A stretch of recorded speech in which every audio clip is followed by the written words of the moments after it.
What's going on, my broskiis? My name is Toadski, back again, here to bring you guys yet another One Piece Treasure Cruise video. So, if you guys didn't know, a brand new Grand Voyage just debuted at news time here. Whiskey Peak is going to be here with Mr. 5 as our main boss. So, this event is here. Remember, Grand Voyage is high endgame content. This is as endgame content as it gets. The amount of investments that are required specifically to beat this quest is a little ridiculous.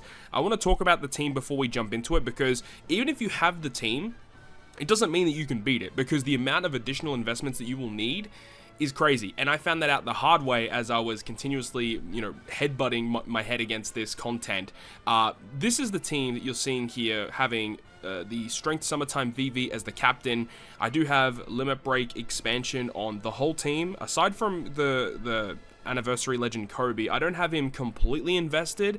I invested only up to get a certain amount of HP or a certain amount of attack points for him, because obviously I wanted as much damage as I possibly could. But another thing about Kobe as well is that the support I have on him, which is the Legend Douglas Bullet, I actually didn't have this guy with Limit Break expansion either. I did slightly go ahead and expand his limit as well to make sure that he had a bit more HP, so the team had more HP to play around with. We had Dogstorm with the expansion. I would highly advise to get Dogstorm completely maxed out if you plan to complete this content, because his damage scales up the more he's expanded, because he does have tap timing bonus damage based on his attack value, so that's very, very important, as well as that Riser support attached to Dogstorm, very, very important. The easiest one to max out though is going to be the treasure map Stussy. I would just advise doing this in general. I already had this character completely maxed out because of the abilities that she receives through level Limit Break, buffed captain ability, and the special ability is a substantial upgrade to her standard form, so I would highly advise to do it. The support of Rob Lucci definitely required as well to reduce the defense up. You don't need the 6+ Rob Lucci, you can use the standard Rob Lucci, so that's completely fine. As for the other side of that, we do have Legend Crocodile. He's going to be pretty hard to get to max level Limit Break due to needing all of those copies, of course, and it's a relatively older legend, so maybe a little bit difficult to get. The Doflamingo support to add some additional damage on the final stage, and then Vivi does have the Reiju support to add some additional damage on stage 1. Now, the other thing that really I didn't expect to need as much investment as I actually kind of needed was the Zunisha ship. So the Zunisha ship is definitely required at level 12 to get the maximum HP threshold, but I did actually end up go ahead and start using some cola on it. Now, initially, I thought I would need HP and attack candies, or not really candies, but investments on this ship. However, as I kind of realized through this content, I would advise to make sure to get some recovery investment on this ship, which gives you more pinch healing effects in the content. Because you have to use Dogstorm's special so early, you're going to have very low HP thresholds, and then about halfway through the content, you're going to need to take a little bit of a hit from the enemy, and in order to get your HP back, the only way that you can do it is through pinch healing. So you want to actually have a pretty decent amount of recovery investments, so that's why I advise to level up the ship just a little bit, just to make sure that you have some recovery and attack and HP investments, honestly, just across the board on this ship. So yeah, surprising amount of investments required. I did actually end up using a couple of my strength level Limit Break wanted posters on Kobe just to give him additional statistics. This took a lot of investments, and I would advise most people out there to probably stay away from this content, because who knows, like Strength Summertime VV may get a super evolution in the future, which would make this content considerably easier. So that's the rundown of the team. Let's go ahead now, jump into the content, and show you guys how this team performs in this content. So jumping into the team that we have here, of course, well, I'm using a friend captain that does have a bit more investment into the recovery side of things.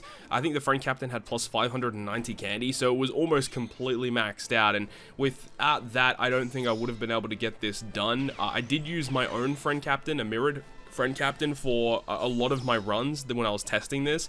However, I just kind of realized that it's a lot better to just use a friend captain that does have higher investments to give me a better chance at securing victory here. So looking here at the first stage of the content, you get inflicted with a bunch of different debuffs, including stun, which is why you do have to use Dogstorm a little bit early in this content. I did mention towards the start of this video that you do need really good recovery in your pinch healing characters, just so that by the time you get like about halfway through the content, that you can tank the hit from the enemy. So this is where the recovery stat comes into play. We also use the Stussy with the support of the Lucci to remove the 3 turns of increased defense on the enemy side of the field. We also use VV twice. We use the friend captain, we use our own one, which gives us the matching slots for for multiple turns. We get the orb boost, we extend it, the buffed orb boost, and then because we have Raiju support, we also get an attack boost on this stage, hitting perfect with everyone, securing some pinch healing, getting the dub there. So it's important that you do have those investments, as I said. You know, you kind of want investments across the board here. You want good HP, you want obviously very good attack, and that was part of the reason why I had to like do so many different recordings of this, because like my Kobe, for example, just needed like a little bit more investments into attack, so I had to go back and then I changed the ship, and you know, different investments on my ship. I did do a couple different ones where like one time I had like max HP, max attack, and no recovery, and then I switched that up and then I had to switch it again. It was really frustrating trying to get this one to go. But stage 2 is really interesting because they silence your whole crew. Now obviously this is not special bind, it is silent, so you cannot perform any actions on your crew, and you get binded for 4 turns. So that support of Raizo, which gives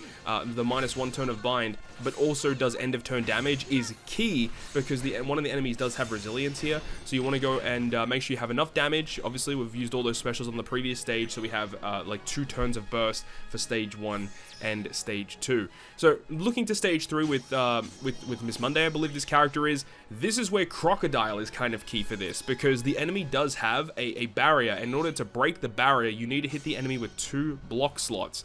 Luckily, Crocodile's special only changes the top and bottom row into matching, which means it leaves you with 2 block slots on your crew, using that to break the barrier of Miss Monday, and then the rest of your characters can secure the rest of the damage against the enemies here.